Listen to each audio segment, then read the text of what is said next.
At the City International Airport, Orga appeared with a beautiful 4-year-old girl. Looking at the blue sky, she thought to herself, "It has been 5 years since I laid my feet in this city. Why does life have to bring me to this place with so many memories? I hope I don't have to face James again, that traitor, because even if I do, he won't be able to do anything." "Baby girl here." A voice called her Orga. A voice echoed throughout the airport, waiting. The little girl tapped on her mother, seeing her mom lost in thought. "It's Auntie, Mommy. Let's go." Orga came back from her deep thought. "Ooh, sunshine. I am so sorry I was lost in thoughts." Seeing her forever best friend, tears were evident in her eyes. She told the girl, "Come on, let's go." They rushed towards the exit, where Maggie was waiting with a bouquet of roses. Orga excitedly hugged her best friend, tears flowing like a river. They missed each other so much that they hardly let go of each other. "Maggie, I can't believe it's you again." "I missed you so much. I am so happy to be with you again.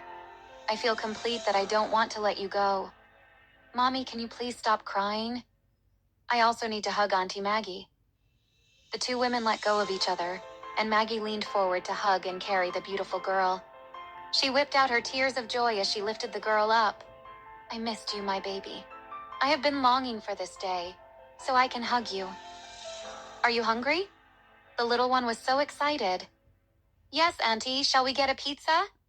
"Of course, sweetie. But since you're tired from a long-hour flight, we head home first. Then we will order your favorite." Maggie looked at Orga, tears streaming down her cheeks. "Baby girl, I am now the best artist in the city. But I have never enjoyed any of that because you weren't there to support me.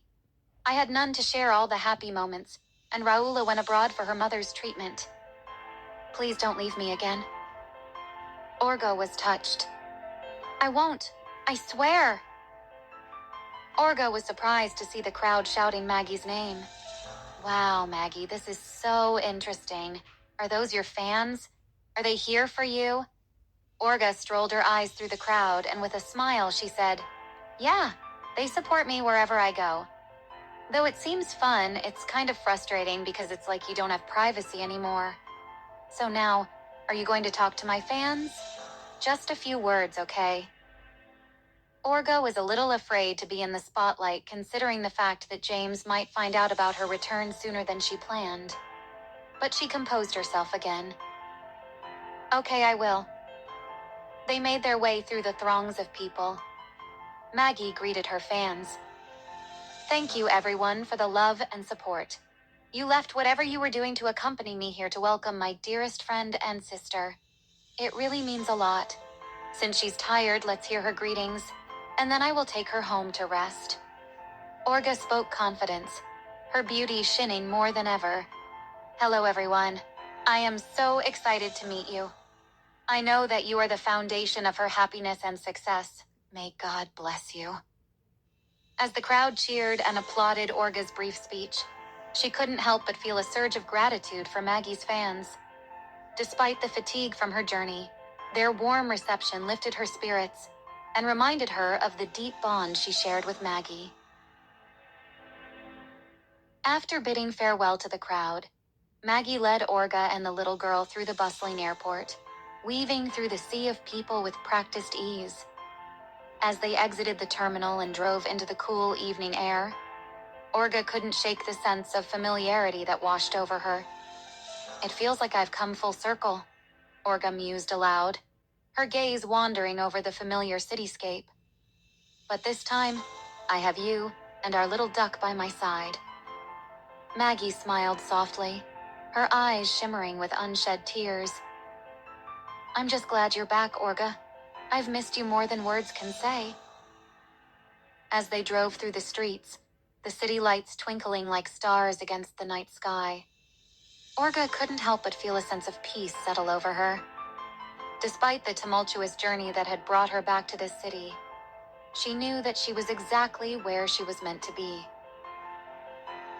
Arriving at Maggie's cozy apartment, Orga felt a wave of regret wash over her for the 5 years of her youth that were wasted on a man.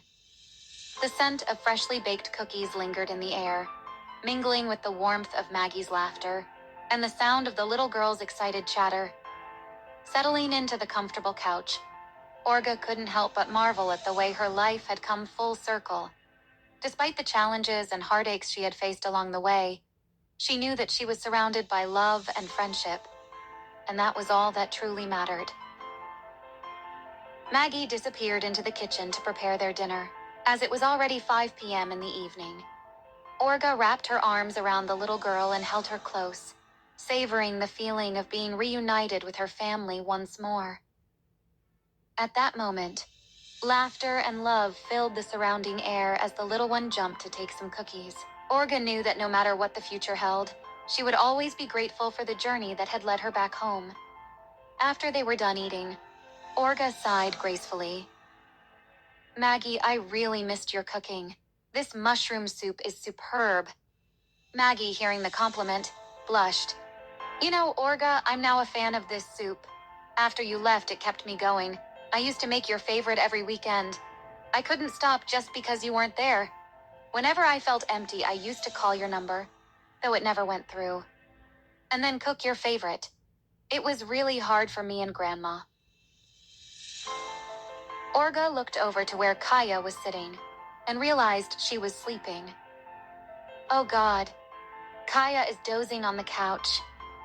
"Let me take her to bed first, then we can have a serious conversation." "Okay, baby girl. Let me clean the dishes." Orga, without a second thought, stood up and picked up the little girl, carrying her to her well-decorated room. Kaya, opening her eyes, said in a tired voice, "Mommy, do I have a grandma? I overheard you and Auntie talking about it." Orga looked her in the eyes, gently rubbing her hair. "Yes, baby girl, you do. We will visit her soon, and you'll get to see her." "Is my dad also here? Will I get to see him too?" "Oh, sunshine, let me tell you, your daddy doesn't love, care for, or need us in his life. When you grow up, I will explain everything to you. Just promise me one thing. Even if you see him, remember these words. Because your dad is so rich, they might take you away from me. Not because they love you, but because it might tarnish their name. You may go there and live in a rich house, but you may suffer because of how you are treated. That's why I am overprotective. I can't allow anything or anyone to hurt you." The little girl was saddened by the news that her dad didn't love her, but she understood her mom's carefulness and didn't want to see her sad. "Okay, Mommy. It's okay that I have you, rich auntie and grandma. I am happy." Orga gave her daughter a goodnight kiss. "Good night, my sunshine. Nothing compares to you. You will always come first. I will protect you from all evil." Kaya responded with a kiss. "Good night, Mommy. I love you too." Kaya responded with a kiss. "Good night, Mommy. I love you too."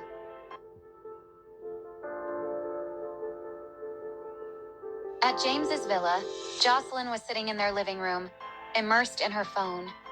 James, looking tired, entered the house. "Hey, Joss. Why are you still up at this hour?"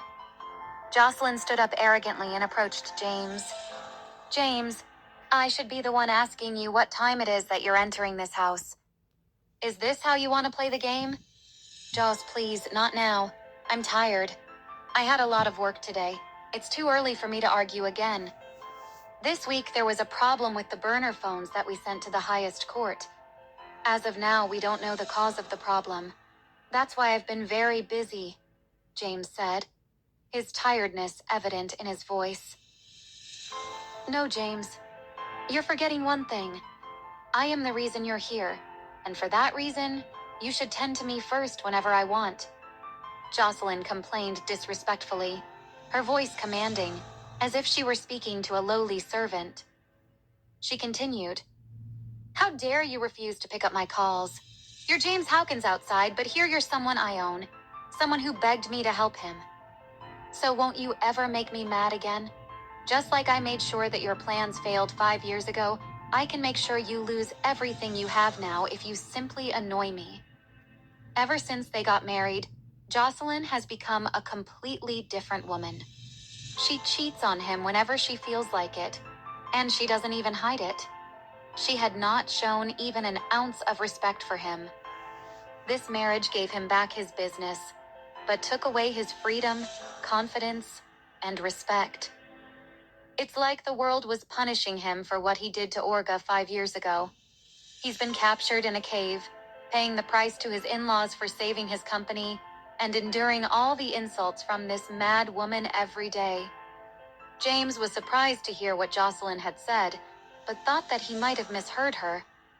"What did you just say, Joss? Say it again?" All that Jocelyn had just said stemmed from her feelings of superiority. She wanted to scare James into always listening and obeying her, as he always did. But she wasn't planning to expose the evil plans that she and her father made for James 5 years ago, so that he could marry her. But now it had slipped out. She had just revealed the secret she and her family had been hiding for years, unwillingly. "I'm sorry, James. I didn't mean to hurt you. You know I love you so much. When I got the news that you were seeing that cheap girl, Olga, I was devastated. That's why I did it to you. I didn't mean to hurt you. And for what I just said now, please forgive me."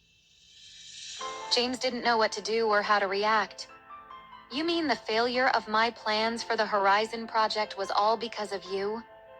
And all these years, you and your family have been looking down on me, disrespecting me, making me kneel before you, telling me that you have helped me out of the hole I dug myself, and saying that you saved my company from bankruptcy while you're the one who planned it all. You call that love? You know what? You are evil, Joss. I don't even know who you are. I can't sleep here with you. I don't even know if I can still see you." Jocelyn ran to James, kneeled, holding his legs, and cried, "No, please don't leave, James. I love you so much. I know I haven't been a good wife to you, but I am willing to change and be everything you want me to be. I will do everything I can for you to forgive me. It's my father. He made me do it." James, annoyed, said, "Let go of me, Jocelyn, before I lose myself. You love me? Your father forced you to do it. Did he also force you to treat me like trash in all our 4 years of marriage? Did he tell you to disrespect me and cheat in my eyes? Did he tell you to take away all the freedom I had from me? Is that what you call love?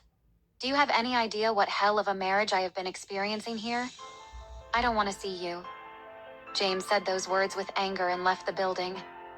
Entering his car, he sat down, deeply hurt, thinking of what to do and where to go. It was already midnight. He thought for a second and chose to go to his best friend William. He was sad and angry. In all 4 years of marriage, he thought that Jocelyn was only a bad wife. But he had never imagined that she could go that far to put him under her feet. He just couldn't believe it. He was driving at high speed, his head recounting all the 4 years of pain and the day that Olga cried before him. It was 5 years ago. He hurt her because he wanted to save the company.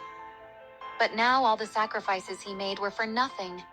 The project's failure wasn't his fault. It was his in-laws. They played him. Within an hour, he reached his friend's house. He hardly knocked and shouted, "Open, Willie." "I know you're inside, William. Willie, please open." William, who was deeply sleeping, was jolted awake by the loud noise outside the door. "Oh my God, that's James." He rushed out to open it. Seeing his friend's sorrow, he asked, "Oh my God, James, what happened to you? Come inside." They entered and sat down on the couch. "James, why are you like this? What brings you here this late at night?" "Willie, you know everything I have been through. I mean with Jocelyn. Can you imagine the failure of my plans for the Horizon Project 5 years ago was Joss's doing?" William was blindsided by those words, which hit him like thunder. "What? How comes? Is she capable of doing something like that?" "Yes, it's true. I was also surprised, just like you are. It's like I never knew who she was." James thought for a moment before continuing. "I think that's the reason we have never found out who was behind it all. She was someone I could never doubt. After getting me to marry her for business, she made my every day a hell. James let his tears fall for the first time in his life. Everyone thought of him as a powerful and ruthless businessman, but only William knew this weak and childish side of him. He kept complaining to William, "Willie, do you know how I wish to leave everything and live with Olga?" But she left heartbroken. I broke her heart so much that I couldn't even bring myself to meet her. If only I had chosen her that day, I wouldn't be suffering now. I would be the happiest man in the world. I wished to live a simple life with her, not as the CEO, not as James Hawkins, but as a respected and loved husband and a good father. But I was too weak for that, so I didn't even know what to do. I should have told Olga to go away with me, but I wasn't ready to leave everything. My company, my fame, my name. See where I am now, Willie? It all brought sadness into my life. I always hate to think that she might have someone else who treats her like a queen. William wanted to comfort him but didn't know how to. He stood up and took a bottle of whiskey from his fridge. He brought it so they could bury their sorrow through it. As James poured himself a glass of whiskey, his mind raced with a whirlwind of emotions. He couldn't shake the feeling of betrayal and deception that had tainted his marriage and his life for the past 4 years. Sitting in his friend's living room, he realized that he couldn't continue living a lie.